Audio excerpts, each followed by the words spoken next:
Parti Maju Sabah (SAPP) mahu gelaran yang di Pertua Negeri Sabah ditukar semula kepada yang di Pertua Negara seperti sebutan asal ketika pembentukan Malaysia pada 1963. Datuk Yong Teck Lee, Presiden Parti Maju Sabah, baru-baru ini mengulangi gesaannya agar gelaran yang di Pertua Negeri Sabah dikembalikan kepada gelaran asalnya yang di Pertua Negara seperti yang diguna pakai ketika Sabah bersama-sama membentuk Malaysia pada tahun 1963.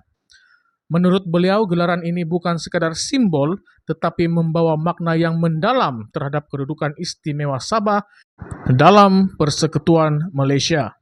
Yong menegaskan bahwa penukaran gelaran ini dapat mengembalikan identiti asal Sabah sebagai sebuah wilayah yang berbeza dari negeri-negeri lain di Malaysia sejajar dengan semangat Perjanjian Malaysia 1963 atau MA 63.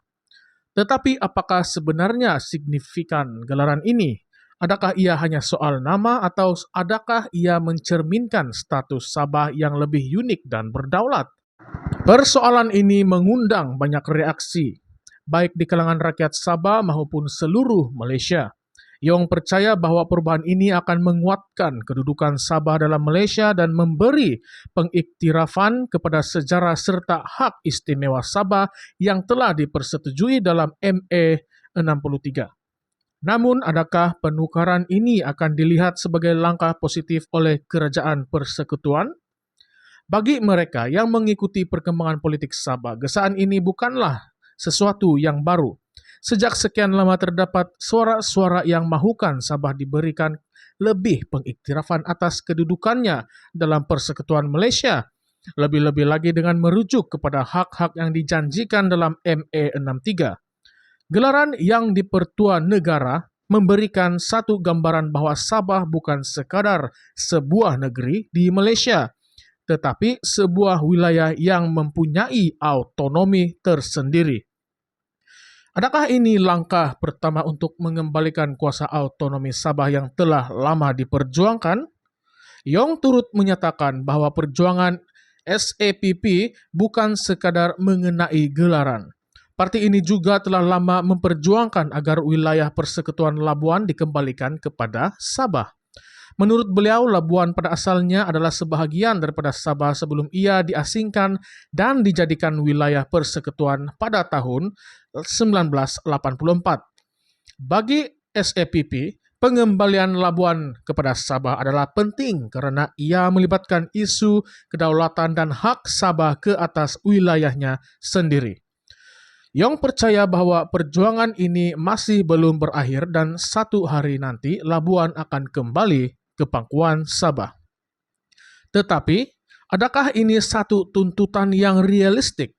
Adakah Kerajaan Persekutuan bersedia untuk mempertimbangkan perkara ini, terutamanya memandangkan kedudukan strategik Labuan sebagai pusat kewangan antarabangsa? Tuntutan ini pasti akan menimbulkan berbagai persoalan, bukan saja dari sudut politik tetapi juga ekonomi dan sosial.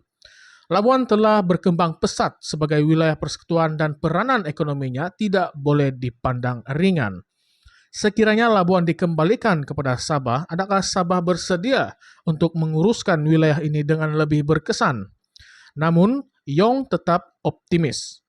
Beliau yakin bahwa perjuangan yang berterusan akan membuahkan hasil, seperti mana yang telah berlaku dengan pengiktirafan Hari Sabah dan pendedahan laporan tragedi Double Six.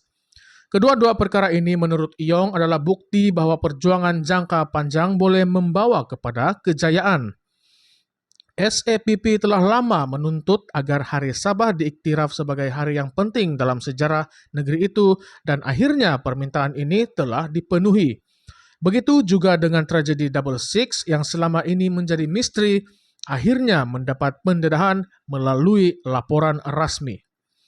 Melihat kepada kejayaan-kejayaan ini, Yong percaya bahwa tuntutan-tuntutan lain yang dibawa oleh SAPP juga akan diberi perhatian oleh Kerajaan Persekutuan.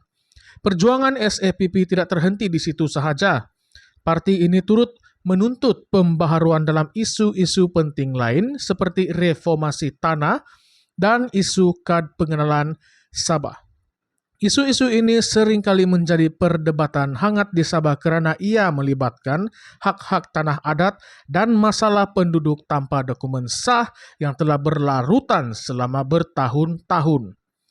Isu kad pengenalan Sabah khususnya adalah satu isu yang amat kompleks. Ramai penduduk Sabah menghadapi masalah status kewarganegaraan akibat ketiadaan dokumen yang sah yang menyebabkan mereka tidak mendapat hak yang sewajarnya sebagai warga negara Malaysia. SAPP juga telah lama memperjuangkan agar masalah ini diselesaikan dengan adil dan tuntas. Tetapi, sejauh manakah kerajaan bersedia untuk menyelesaikan masalah ini, terutamanya apabila ia melibatkan isu-isu keselamatan dan integrasi nasional? Reformasi tanah juga merupakan satu isu yang tidak kurang pentingnya. Ramai rakyat Sabah, terutamanya masyarakat pribumi, menghadapi masalah dalam mendapatkan pengiktirafan terhadap hak-hak mereka ke atas tanah adat. SAPP percaya bahawa hak-hak tanah itu perlu dilindungi dan diberikan perhatian sewajarnya oleh pihak kerajaan. Tanah adalah sumber kehidupan bagi ramai penduduk Sabah dan kegagalan untuk menyelesaikan isu ini boleh menjejaskan kehidupan ramai orang. Dengan segala tuntutan ini, jelas bahawa SAPP committed dalam memastikan hak-hak Sabah diiktiraf dan dipertahankan. Namun persoalannya, adakah perjuangan ini akan membawa perubahan yang nyata kepada Sabah? Atau adakah ia akan berdepan dengan halangan yang sukar di peringkat persekutuan? Setiap tuntutan yang dibuat oleh SAPP memerlukan kerjasama dan persefahaman antara kerajaan negeri dan kerajaan persekutuan. Satu perkara yang pasti, perjuangan SAPP ini menunjukkan betapa pentingnya Sabah dalam lanskap politik Malaysia. Dalam beberapa tahun kebelakangan ini, Sabah telah menjadi tumpuan perbincangan mengenai hak-hak ekonomi, pembangunan dan pengiktirafan sejarah. Rakyat Sabah mengharapkan bahawa dengan adanya parti-parti seperti SAPP yang memperjuangkan hak mereka, suara mereka akan didengari dan lebih lantang di peringkat nasional. Jadi, apa pandangan anda?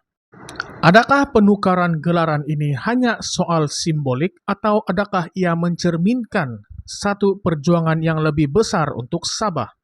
Bagaimana pula dengan tuntutan pengembalian Labuan dan isu-isu lain seperti kad pengenalan dan reformasi tanah? Mampukah perjuangan ini membawa perubahan besar untuk rakyat Sabah? Dengan semua isu yang diketengahkan oleh SAPP, kita mendapat lihat bahawa perjuangan ini bukanlah sesuatu yang mudah, tetapi ia penting untuk masa depan Sabah. Sama-sama kita nantikan perkembangan seterusnya dalam perjuangan ini dan apakah Sabah akan mendapat pengiktirafan yang lebih besar dalam Malaysia.